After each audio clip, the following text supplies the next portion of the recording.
اسی سورہ مبارکہ میں ایک اور چیز بیان کی گئی ہے.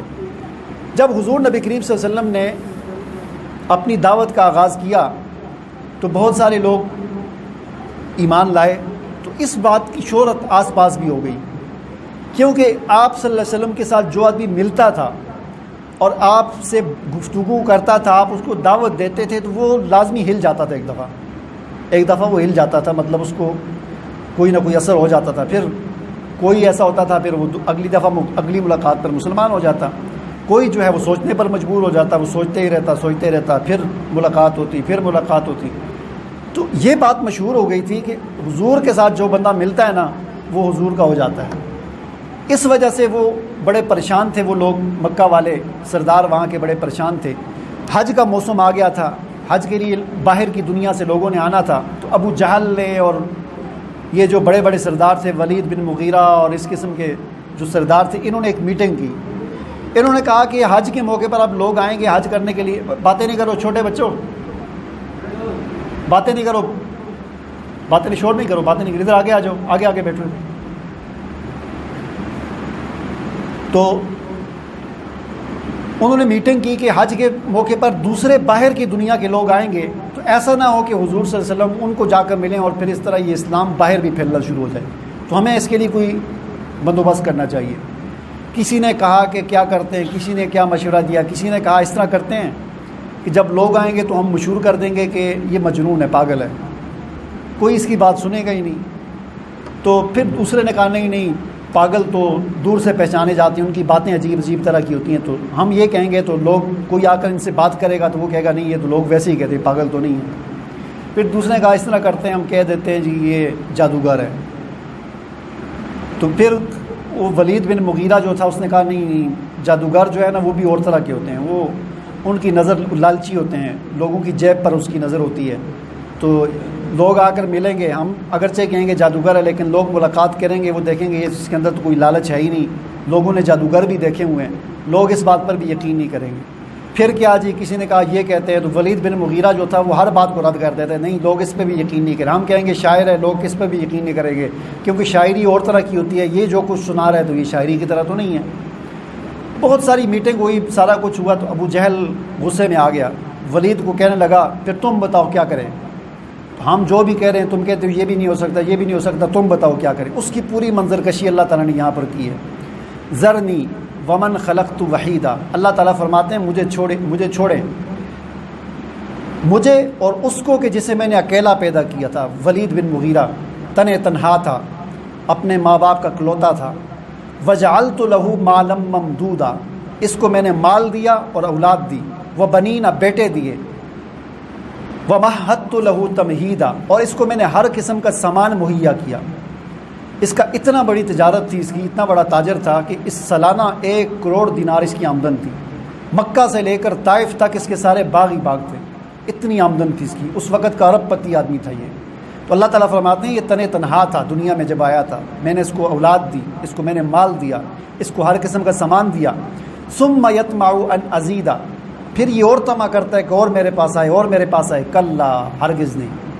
انہ کان لآیاتنا عنیدا، یہ ہماری آیات کے ساتھ عناد کرتا ہے.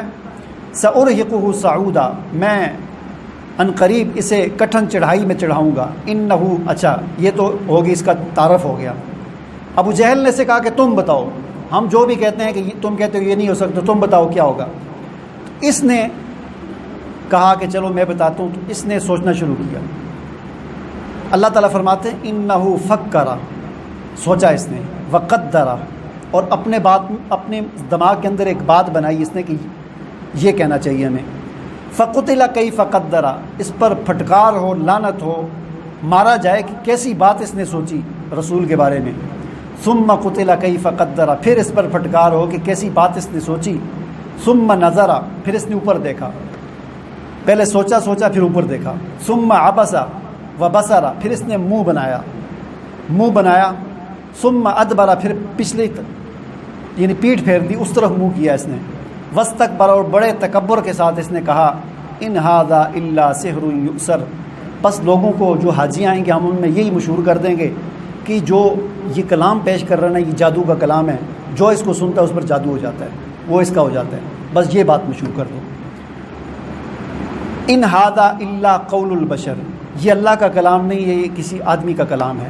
اللہ تعالیٰ فرماتے ہیں سأصلیہ سقر، ہم اس کو سقر میں داخل کریں گے۔ سقر جہنم کا ایک گڑھا ہے۔ وما ادراک ما سقر، اور تجھے کیا پتہ کہ سقر کیا ہے؟ لا تبقی ولا تذر، نہ وہاں آدمی باقی رہتا ہے نہ مرتا ہے۔ لواحۃ للبشر، اور اس کی آگ جو ہے کھال کو دھیڑ کے رکھ دیتی ہے۔ علیہا 19 بہرحال آگے وہ سارے جہنم کے مناظر کو اللہ تعالیٰ نے بیان کیا ہے، اور آگے پھر اس سورہ مبارکہ میں اللہ تعالیٰ نے ایمان والوں کی جو ہے وہ تعریف بھی کی ہے کہ جہنم سے کون لوگ بچیں گے۔ فرمایا کہ فی جنات کل نفس بما کسبت رہینہ الا اصحاب الیمین فی جنات یتساءلون۔ اللہ تعالیٰ فرماتے ہیں کہ جنتی جنت میں سوال کریں گے ایک دوسرے سے، عن المجرمین، مجرمین کے بارے میں پوچھیں گے، مجرمین سے سوال کریں گے۔ یہ بات ہم پیچھے بھی ایک جگہ پڑھ آئے ہیں کہ جنت میں جنتی گپ شپ لگا رہے ہوں گے تو ایک کہے گا وہ میرا ایک پڑوسی ہوتا تھا وہ نظر نہیں آ رہا، وہ کدھر گیا؟ تو اس کو آواز آئے گی، فرشتہ آواز دے گا کیا تم نے وہ دیکھنا کدھر ہے؟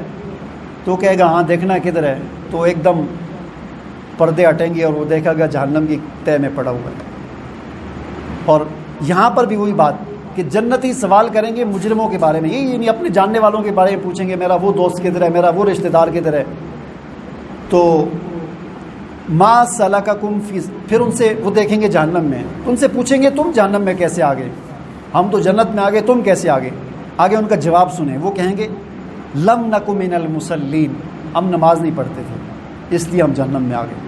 ولم نک نطعم المسکین، ہم مسکین کو کھانا نہیں کھلاتے تھے اس لیے جہنم میں آ گئے۔